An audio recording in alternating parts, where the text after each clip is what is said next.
We welcome you back into the show as we bring in our next guest, and that is going to be Chris Manning. He's the head coach of the Great Bend High School tennis team. Hey, Coach, appreciate you coming on the show. How's the season been going for you so far?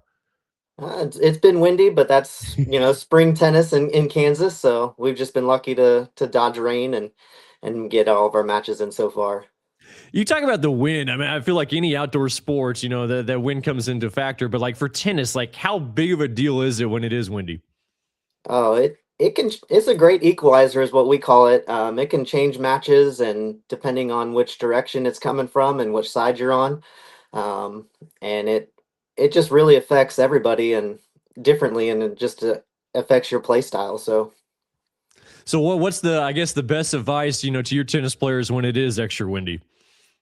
we try to tell them to not think about the wind, hit your shots accordingly. If we hit with enough power, usually the ball goes through it, and try not to hit it softly or too high, and let that wind grab it. So For you, I mean, you look at the season, how it started. Like, what have you enjoyed, and what have you liked so far?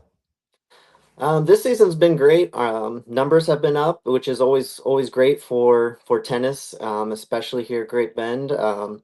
We've grown a lot. We've had a couple new kids that picked up the sport really quickly, really enjoyed it, and it's just great seeing kids pick up a lifetime sport that they'll be able to play their entire life and be healthy doing it. So What were some of those numbers for Grape Bend this year for tennis? we had 18 boys start the year. We have lost just one or two for injuries, but other than that, like I said, after COVID, numbers took a pretty big hit, and they've slowly been building back up, and we just love to see it. All right, so with those upper teen numbers, like what's it like trying to sort things out beginning of the season? I'm sure you have some returners that made it a little bit easier, but as far as putting people into slots, like how difficult was that for you this year? Yeah, we had a core four that's been with me for 3 years now, and pretty set on that they would be on varsity, and then everybody else kind of competing.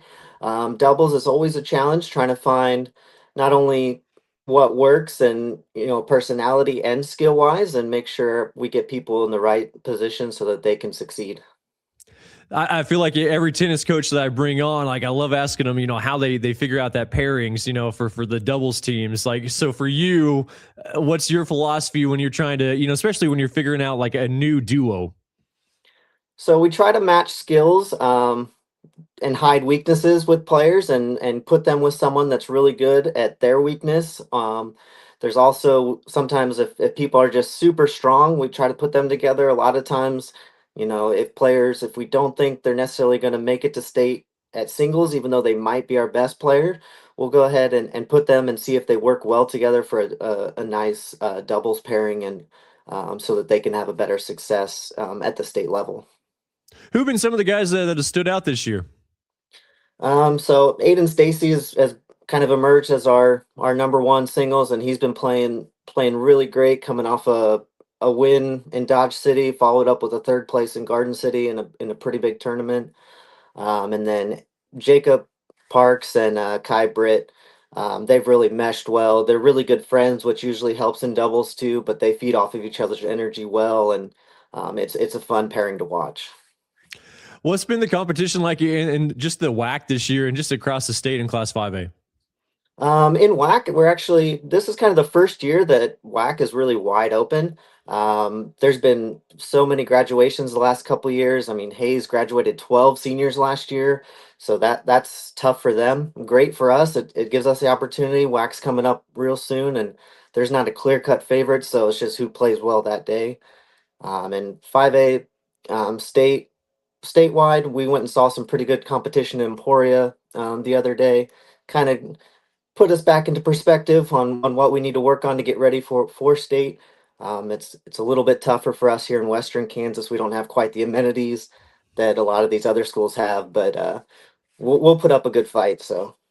You talk about those amenities and like what is that? I mean, just like because like you talk about some of those programs, like whether it's Wichita or Kansas City, like it does feel like it's truly like a year round. They're playing indoor. Like, what is that challenge like? So the big challenge, I mean, we're super happy to have Club One and have a facility that we can get indoor. I just think their biggest opportunity in other cities is the player pool. They can play other people and get challenged by other people. Um, from different schools in a very close proximity, and just getting those matches against better people and playing consistently and constantly throughout the year is just a huge advantage for all these bigger cities. So Christopher Manning joining us here, head coach of the Great Bend tennis team. For you, like what excited you about tennis? When did you get involved, and what did you like about the sport? I picked it up in high school. Of course, legendary Shannon Schartz was my instructor back then, and he instilled his passion for the game in me. And I played at college, and just playing is just so fun. I never thought I'd become a tennis coach, but the opportunity presented itself 7 years ago, and I took advantage of that. And I've always enjoyed coaching and helping the kids grow and learn. And the tennis is no different. And being able to help someone that's never picked up a racket to being able to compete is just a great feeling, and watching them grow as individuals and helping them get through that high school experience. And it's been a true honor to be the coach. You bring up Shannon Schartz, and I mean, he has the courts named after him here in Great Bend. What was he like, and just his personality? He's probably the happiest person and that you'll ever meet. He's never down, and if he is, he never lets you know. I try to be like him as much as possible, because I've never met anybody that said anything bad about him. And he's just a great mentor and influence to everybody that he touches. So he's, like I said, the courts are named after him for a good reason.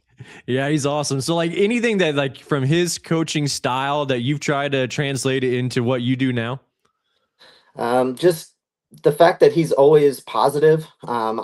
I try to instill that into mine. I was coached a little bit different when I was playing, and challenged a little more. And I try to dial that back and pull my inner Shannon out, and try to try to uplift everybody, and not just completely challenge it all the time.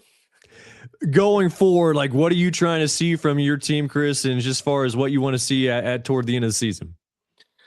So I just want to see us continue to peak. We're starting to really peak at the right time, right before WAC and regionals. I just want us to continue um, developing our skills, and make sure, there's not any time left to get much better on our weaknesses, but we can really drive home what we do well and make sure that we do that the best we can.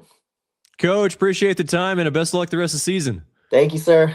That is Christopher Manning, head coach of the Great Bend tennis team. We'll have more of the show right after this.